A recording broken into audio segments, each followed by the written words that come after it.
Thanks the organizers for such a stimulating conference and for the kind invitation. And I will now take you to a slightly different journey. We are at the intersection between two strategic sectors for the advances of physics of the next decade, mainly between the cosmic frontiers and the particle frontiers. In fact, we know that neutrinos, which are a building element of the Standard Model, are also the most elusive corner of the Standard Model. There are many different properties that we still don't know with the accuracy that we would like to have. And like neutrinos, many other particles, collectively labeled as light relics, might have been produced at very early stages in the universe and are also very theoretically motivated. And we have heard several talks in which we know that cosmology can give us a handle to understanding the properties of such particles. This strong interplay between neutrino physics and cosmology was known since many years ago. And indeed, by requiring that the energy density in neutrinos do not oversee the critical density in the universe, pioneering bounds on the neutrino masses were already put late in the 60s and in the 70s. And now you may laugh at these numbers if you compare it with the current sensitivity that we have from cosmic surveys or even from laboratory experiments. But you have to remember that at that time, the laboratory constraints on electronic neutrinos were as sensitive as the constraints, the upper bounds that were put from cosmology, and that the upper bounds on the muonic neutrinos from laboratory were at least 3 orders of magnitude looser than the constraints that were put with cosmological information. And there were no information at all on the tauonic neutrinos. It was also soon realized that neutrinos, massive neutrinos, can change the way in which structure form in the universe. We will see it in the next slide in more details, and that helped understanding how the structures evolve and compare them with the available observations. On the other hand, it was also understood that by changing the number of neutrino families, we will also change the energy density in the early universe, and that would affect significantly very important cosmological observations, such as the abundance of light elements produced in the early universe during the so-called Big Bang nucleosynthesis. And by requiring that the observations matched the predictions, a very competitive bound on the number of neutrino families in the 90s, in early 90s, was put on the number of neutrino families that was along the same ballpark of the constraints that were obtained from laboratory experiments. Now let us look in more details at the cosmic phenomenology of cosmic neutrinos. This is a very unique phenomenology because neutrinos modify in very subtle ways the cosmic evolution in different epochs and in different ways. We know that neutrinos are coupled to the rest of the cosmological plasma at very early stages, at least until the dominant interaction rate, which is the weak interaction rate, is comparable in strength to the Hubble rate, to the expansion rate. This happens at the temperature of around 1 MeV when neutrinos start to decouple from the rest of the cosmological plasma. This is also a very interesting temperature for another effect, which is the electron-positron annihilation, which transfer entropy to the rest of the plasma that is still coupled. So not to neutrinos, but just to photons. And this is also the reason why if we compare the current temperature of the cosmic microwave background to the average temperature of the cosmic neutrino background, the latter is significantly smaller than the former, meaning that the direct measurement of the cosmic neutrino background is extremely difficult from the instrumental perspective, and meaning that most of the information that we have on cosmic neutrinos from cosmological surveys comes from the indirect effect that neutrinos have on the cosmological observables. When they decouple from the rest of the plasma, neutrinos start to stream freely in the universe until we reach another interesting epoch in the evolution of the universe, which is the non-relativistic transition of massive neutrinos. At this point, we can define a characteristic scale for neutrinos, which is the free streaming scale, basically the distance that neutrinos can travel in a Hubble time. And this scale is important because on scales that are larger than the free streaming scales, neutrinos effectively behave as a cold dark matter component and contribute to the clustering of structures in the universe. Whereas below this scale, their thermal velocity is so high that they can escape from the potential wells that the structures are forming and erase completely the perturbations below this scale. And we will see later how this is imprinted in the cosmological probes. From a phenomenological viewpoint, the impact that neutrinos have on the cosmic structures can be summarized by means of two parameters, which are the N effective that we have already seen in previous talks, and the sum of the neutrino masses. These two parameters correspond to the two regimes that I described before, the early epochs in which neutrinos effectively contribute to the energy density as a radiation fully relativistic component, and in the standard cosmological model, when we account for all the details of the physics of neutrino decoupling, the prediction for this number is slightly larger than the three neutrino families. This 0.044 is extremely important because it captures all the details of the neutrino decoupling, and you can compare it with the expected sensitivity of future cosmological surveys, meaning that in the future we can be sensitive to the details of neutrino decoupling with future CMB and large-scale structures experiments. At late times, neutrinos are instead contributing to the energy density as a matter component, and therefore their contribution can be summarized in terms of their collective mass, the sum of all the neutrino masses. But how these parameters can be constrained with the current and the future cosmological surveys beyond what was done in the 60s and in the 90s? Well, we know that neutrinos have very subtle and peculiar effects on cosmological observations. Let's just focus first on the upper part of this slide, where we see the main effects that a change in N effective has on the CMB power spectrum. By changing N effective, we are changing the energy density in neutrinos. We are changing the contribution of neutrinos to the energy density, and this modifies two main physical scales at play in the physics of the CMB power spectrum. We are changing some very characteristic angular scales that are imprinted in the oscillating features of the CMB spectrum.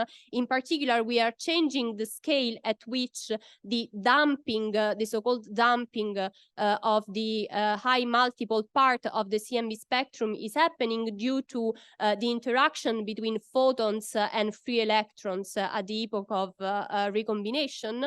But we are also changing the position of the acoustic peaks by changing this phase that modify the position of the oscillations in the CMB power spectrum. Basically, if we have more free streaming spaces, the photon baryon fluid is propagating against these free streaming spaces, these free streaming species at the epoch of recombination, and this modify the extrema of the acoustic oscillations that lead to the acoustic peaks in the CMB power spectrum.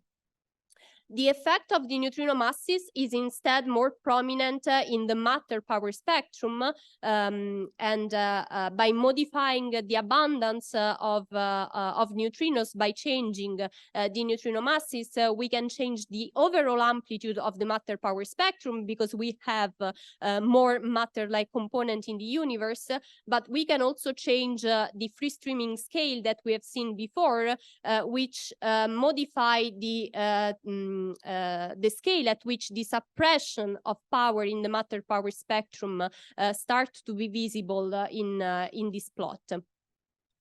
And we have also heard that the matter power spectrum can modify the predictions for the CMB because of the interplay between the propagation of CMB photons throughout the evolving structures in the universe, for example, through the weak lensing of the CMB. So all these effects sum up to give us the sensitivity that we have seen in many talks to these two main phenomenological parameters that describe the physics of neutrinos at the cosmological arena. In this slide, I have summarized the current state of the art of the constraints on an effective and the sum of the neutrino masses represented by these blue contours here. And you can see that these contours are in perfect agreement with the standard expected value for an effective and also provide a very tight upper bound on the sum of the neutrino masses. So it seems that we know already a lot of information from cosmological surveys on cosmic neutrinos, but if we look at the predictions from the upcoming CMB and large-scale structure experiments, we see these contours to shrink dramatically to the red, green, and orange contours, meaning that the rich parameter space of cosmic neutrinos, but also of what is beyond cosmic neutrinos, meaning the physics of light relics, can be investigated with extreme detail and sensitivity with the upcoming generation of cosmological surveys. And in the remaining of this talk, I will give you two examples of the kind of beyond standard model physics, beyond standard cosmic neutrinos that we can explore already with the current available data, but also with the future cosmological surveys. These two models arise from relaxing some of the assumptions that I've described before on the evolution of cosmic neutrinos. For example, what happens if we consider beyond standard model interactions in the neutrino physics? This will change, for example, the decoupling physics of neutrinos, or will produce additional species in the early universe. And in addition, what if there are additional particles beyond neutrinos that we still have to detect with laboratory experiments, but that can play a leading role in the evolution of cosmological surveys in early and late time epochs? All the results that I will present in the following are done in collaboration with many amazing people, and in particular I would like to draw your attention to the junior collaborators who are extremely brilliant students and postdocs who also will be soon in the job market, so stay tuned for their names to appear. They're really fantastic. In the first class of models that I would like to show you, we will going to relax some assumptions about the properties of neutrinos. We know that neutrinos have a tiny magnetic moment. In the standard model, the prediction of the magnetic moment of neutrinos is part of their properties. But what if this magnetic moment is large enough, or due to additional unknown physics, what kind of consequences we can have at the cosmological level? First of all, we know that if neutrinos have a magnetic moment, their interaction with the photon plasma will lead to a spin flip in the neutrino population, and thus we will produce a right-handed population of neutrinos out from a purely left-handed initial population. So we will produce additional particles in the early universe in terms of a population of right-handed neutrinos that can contribute to the N-effective that I've described before. So the prediction that we expect is a larger value of N-effective due to the amount of magnetic moment in the neutrino sector. And in this plot, I'm showing you the prediction for delta N-effective as a function of the temperature of the universe, and time is flowing in the opposite direction. Let's focus on the solid lines first, and we see that with the very large magnetic moment, like 10 to the -9 on 10 to the -10 Bohr magnetons, the magnetic moment is so large that the right-handed population is created very efficiently and thermalized also very efficiently with the rest of the cosmological plasma, leading to the maximum possible prediction for delta N-effective equal to 1. As soon as we start reducing the value of the neutrino magnetic moment, we see at late times a drop in the abundance, in the contribution to delta N-effective, which is due to the fact that with such a lower value of the magnetic moment, the right-handed population start to be replenished at late times, therefore decoupled from the rest of the cosmological plasma, and feel the dilution effect of the entropy production from other species that is shared by decoupled species, but not by the species that are decoupled, in a way that is similar to the neutrino decoupling that I described before. Until we reach very low values of the magnetic moment, for which we never reach the thermal equilibrium of the right-handed population with the left-handed one, but nevertheless we can produce a non-zero fraction of the energy density in terms of this right-handed population. If now we compare this prediction against the current and expected sensitivity of future surveys on delta N-effective, we can summarize the results in this plot, where we show the delta N-effective contribution at late times in terms of the magnetic moment of neutrinos. And the horizontal lines represent the current upper bounds on delta N-effective, so what exceed the 3.044 that I described before, and the predictions of the sensitivity for Simon's Observatory and CMBS4.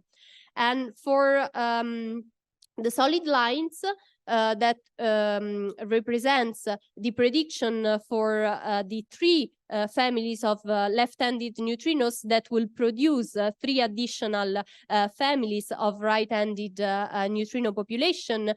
We see that the current constraints reported in this box are competitive and complementary to those coming from other cosmological analysis, which share some of the assumptions that we made in this work, but not all. But what is more, they are complementary and competitive with constraints that come from laboratory and astrophysical probes of the neutrino magnetic moment, meaning that with different experiments having different systematics and different model assumptions, we can test at the same level this very important property of neutrinos with cosmological surveys.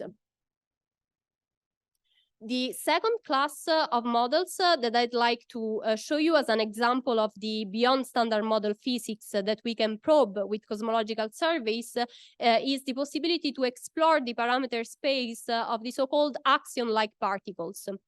We know that QCD axions were proposed as a way to solve an important puzzle in fundamental physics, which is the strong CP problem. And in this case, there is a well-known interplay between the mass of the axion particle and the coupling to photons and gluons within the model that need to explain the CP problem. But like QCD axions, there might exist additional particles that have anomalous coupling with photons and gluons, for which there is no particular relation between the mass and the decoupling to photons and gluons, and they are collectively labeled as axion-like particles, and they are predicted in many theories, for example, in string theories. ALPS can be produced in the early universe, and cosmology can help constrain the phenomenological parameters of their model, and in particular decoupling to photons and gluons and the mass of these particles. Indeed, by assuming that by means of the interactions with gluons and photons, they thermalize with the rest of the plasma, and then when this interaction become inefficient compared to the expansion rate, we can infer the population of axions that is produced. We can determine the predictions in terms of their contribution to the radiation density as the delta N effective, the extra contribution to an effective, and also we can infer the late time contribution to the matter component due to the mass of these particles.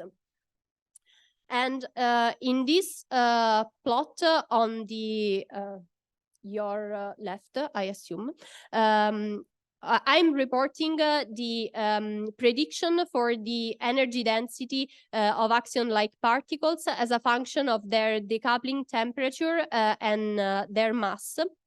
And the different white lines corresponds to the current constraints on the delta N effective from CMB, the abundance of hot dark matter, so the abundance of energy density in light particles like neutrinos from CMB and large-scale structures, and the abundance of cold dark matter of a purely matter-like component, again from a combination of CMB and large-scale structures.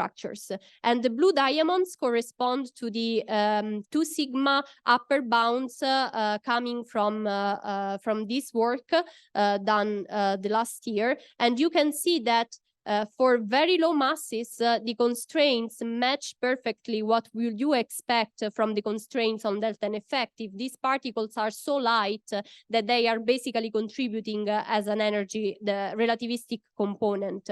When we go to very high masses, we have the opposite behavior, with these particles being so massive that they are indistinguishable from dark matter component. But in the intermediate regime, they don't follow any of these lines, meaning that we cannot use these back of the envelope assumptions to compute their contribution to the energy density. We need dedicated analysis, dedicated statistical analysis to really infer what are the constraints of these particles in this intermediate regime.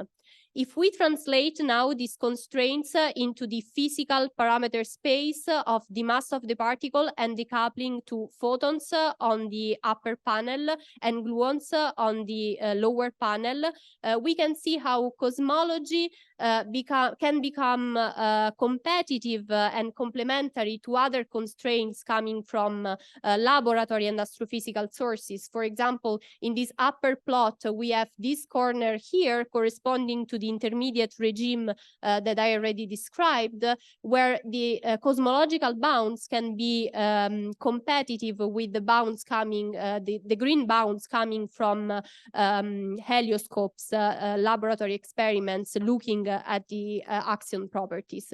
And in the lower bounds, we see that especially in the high mass region, cosmology can reach the same sensitivity of astrophysical bounds on the axion-like particles properties, providing an independent route to this important addition to the beyond standard model physics. I will now leave you with some thoughts more than conclusions, because I hope that I convinced you first that cosmology can help us unraveling some mysteries in the world of fundamental physics. But in terms of massive light relics, most of the phenomenology that I've described is shared by different models. And so we are left with a sort of degeneracy between the different models that we can explore with the same physical effects or very similar physical effects on cosmological probes. So we need to ask ourselves how to disentangle these effects, how we can distinguish between two different models. And one possible route is to leverage on the redundancy that will come from the next generation of cosmological surveys. Internal redundancy, we have seen, for example, from SO or CMBS4, that we have different channels mapping the distribution of matter in the universe, the distribution of CMB photons in the universe, and this can help us understand which model we are looking at. But also redundancy in terms of the different experiments looking at the different cosmological probes that we have in the universe. CMB surveys, large-scale structure surveys, astrophysical sources, but even laboratory experiments. In the future, it will be extremely important to investigate the synergy between all these probes to understand whether what we are looking at or what we are hopefully detecting is a purely physical signal or is instead a manifestation of some unknown systematics that we have failed to mitigate in our experiments. Thank you again for your attention, and I'm open to questions.